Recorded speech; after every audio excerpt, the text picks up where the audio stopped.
ఇంకొక space facts వీడియోకి స్వాగతం. ఈరోజు ఈ వీడియోలో శాటిలైట్ అంటే ఏమిటి, దానివల్ల ఉండే ఉపయోగాలు ఏంటి, శాటిలైట్కి లైఫ్ స్పాన్ ఉంటుందా, దాన్ని ఎలా డిసైడ్ అవుతుంది, ఎన్ని శాటిలైట్స్ పంపించారు ఇప్పటివరకు, ఈ శాటిలైట్ గురించి కంప్లీట్ ఇన్ఫర్మేషన్ ఈ వీడియోలో చూద్దాం. శాటిలైట్ అంటే ఏమిటి? శాటిలైట్ అంటే ఉపగ్రహం. ఉపగ్రహం అనేది భూమి లేదా మరొక ఖగోళ పదార్థం చుట్టూ తిరిగే ఒక వస్తువు. ఉపగ్రహాలు వాటి రూపకల్పన, లక్ష్యం మరియు కక్షను బట్టి వేరువేరు జీవిత కాలాలను కలిగి ఉంటాయి. కొన్ని ఉపగ్రహాలు కొన్ని నెలలు మాత్రమే పనిచేసేలా డిజైన్ చేయగా, మరికొన్ని దశాబ్దాలు పనిచేసేటట్లు డిజైన్ చేస్తారు. ఇది వాటి లక్ష్యాన్ని బట్టి మారుతూ ఉంటుంది. Use of satellite.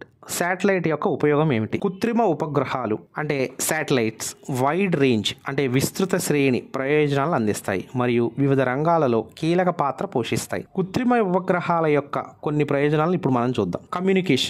కమ్యూనికేషన్ ఉపగ్రహాలు గ్రౌండ్ స్టేషన్ల మధ్య సిగ్నల్ని ప్రసారం చేయడం ద్వారా ప్రపంచ కమ్యూనికేషన్స్ని సులభతరం చేస్తాయి.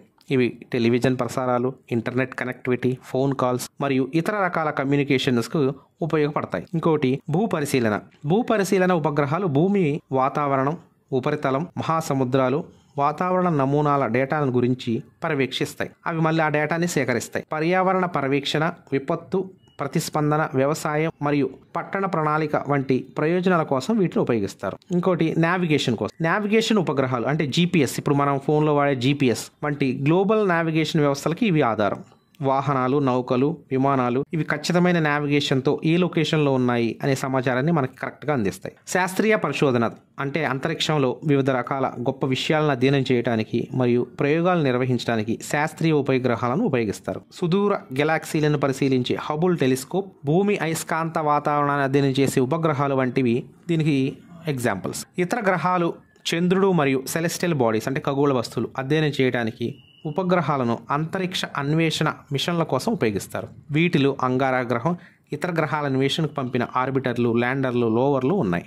వాతావరణ సూచనలు. వాతావరణ ఉపగ్రహాలు వాతావరణ పరిస్థితులు, మేఘాలు ఎంతవరకు కవర్ అయ్యాయి, వాతావరణ నమూనాలను గమనిస్తాయి మరియు పర్యవేక్షిస్తాయి. ఈ డేటా మనకి వాతావరణ అంచనా, వాతావరణ అధ్యయనాలు మరియు హరికేన్లు మరియు తుఫాన్లు వంటి ప్రకృతి వైపరీత్యాలను పరీక్షించడానికి ఇవి చాలా కీలకంగా మారు. ఇంకా సైనిక మరియు నిఘా ఉపగ్రహాలను భూమి ఉపరితలంపై నిఘా సేకరణ మరియు పర్యవేక్షణ కార్యకలాపాల కోసం ఉపయోగిస్తారు. ఇవి జాతీయ భద్రత, రక్షణకు అవసరమైన సమాచారాన్ని అందిస్తాయి. Education and out reach. కొన్ని ఉపగ్రహాలను విద్య మరియు అవుట్ రీచ్ ప్రయోజనాల కోసం ఉపయోగిస్తారు. విద్యార్థులు మరియు పరిశోధకులకు అంతరిక్ష సంబంధిత ప్రయోగాలకు మరియు ప్రాజెక్టులలో పాల్గొనే అవకాశాలు అందిస్తాయి. సెర్చ్ అండ్ రెస్క్యూ పేలోడ్లను కలిగి ఉన్న ఉపగ్రహాలు అత్యవసర బీకల నుండి విపత్తు సంకేతాలను గుర్తించగలవు మరియు ముఖ్యంగా మారుమూల లేదా సముద్ర ప్రాంతాలలో ఆపదలో ఉన్న వ్యక్తులను గుర్తించడానికి మరియు వాళ్ళని రక్షించడానికి సహాయపడతాయి. సాంకేతిక పరిజ్ఞానం, పురోగతి మరియు కొత్త మిషన్ లక్ష్యాల అభివృద్ధిలో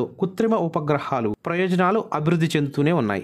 ఇవి మన దైనందిన జీవితంలో అంతర్భాగమయ్యాయి, అవసరమైన సేవలను అందిస్తున్నాయి మరియు భూమి మరియు విశ్వం గురించి మనకు అవగాహనకు చాలా దోహదం చేస్తున్నాయి. How is satellite life span decided అంటే శాటిలైట్ జీవితకాలం ఎలా నిర్ణయిస్తారు? ఆర్బిట్ టైప్ అంటే కక్ష రకం. లో ఎర్త్ ఆర్బిట్ అంటే ఎల్ఈఓ అంటారు.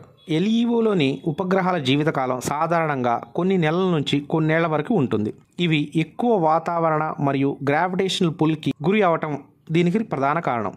ఇది కాలక్రమేణా కక్ష అంటే ఆర్బిట్ క్షీణత అంటే డ్రాప్కు దారితీస్తుంది. అంటే ఎక్కువైతే ఈ వాతావరణ మరియు గ్రావిటేషన్ పుల్కు లోనవుతూ ఉంటుందో ఇది కాలక్రమేణా దాని కక్షను కోల్పోతూ ఉంటుంది.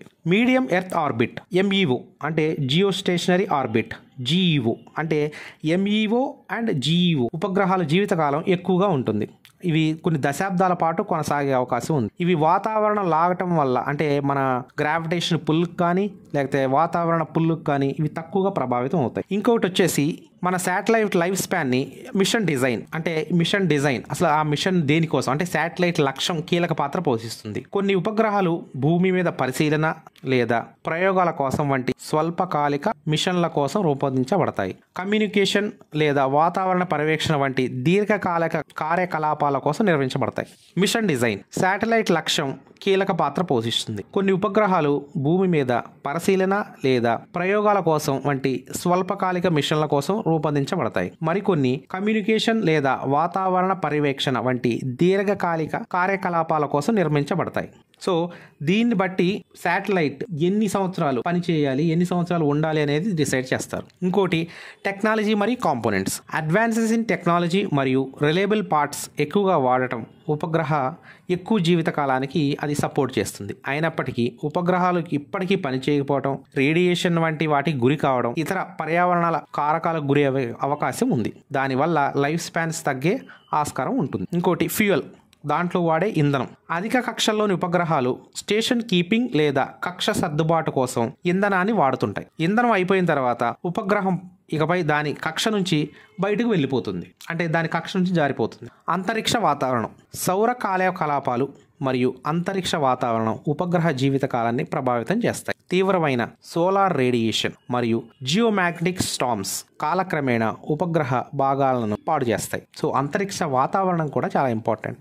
ఈ లైఫ్ స్పాన్ మీద ఇంపాక్ట్ చూపించేవి అనుకోని సంఘటనలు జరిగినప్పుడు ఉపగ్రహాలు అంతరిక్ష శిథిలాలతో ఢీకొనడం, మైక్రోమెటరాయిడ్తో ఢీకొనడం వంటి ప్రభావాలు, లేదా అవి సరిగ్గా పనిచేయలేకపోవడం వంటి అనుకోని సంఘటనల ద్వారా కూడా ఇవి ఇంపాక్ట్ అవుతూ. అంతరిక్షంలోకి మొట్టమొదటిగా పంపిన ఉపగ్రహం ఏది, అది ఎవరు పంపారు? ఇప్పుడు భూమి చుట్టూ ఎన్ని ఉపగ్రహాలు శాటిలైట్స్ తిరుగుతున్నాయి దాని గురించి చూద్దాం. సోవియట్ యూనియన్ 1957లో అక్టోబర్ 4న భూమి చుట్టూ తిరిగే మొదటి శాటిలైట్ ని స్పుత్నిక్ 1ను అది ప్రయోగించింది. ఈ ఉపగ్రహం బాస్కెట్ బాల్ సైజు పరిమాణంలో 85 కిలోల బరువుతో ఉన్న ఒక లోహమైన గోళం. ఇది గంటకి 29,000 కిలోమీటర్ల వేగంతో 3 నెలల పాటు భూమిని చుట్టూ పరిభ్రమించింది. అయితే మన దేశానికి వచ్చేసరికి భారతదేశం మొట్టమొదటి ఉపగ్రహం ఆర్యభట్ట.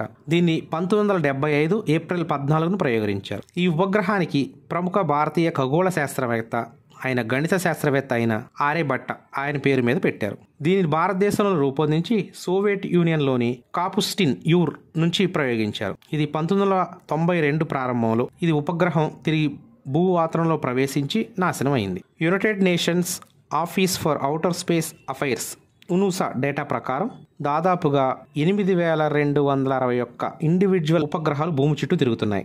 కక్షలో 7,787 ఉపగ్రహాలు ఉన్న 2021 ఏప్రిల్తో పోలిస్తే దాదాపుగా ప్రతి సంవత్సరం దాదాపు 11% ఇంక్రీజ్ అవుతూ ఉంది ఈ నెంబర్.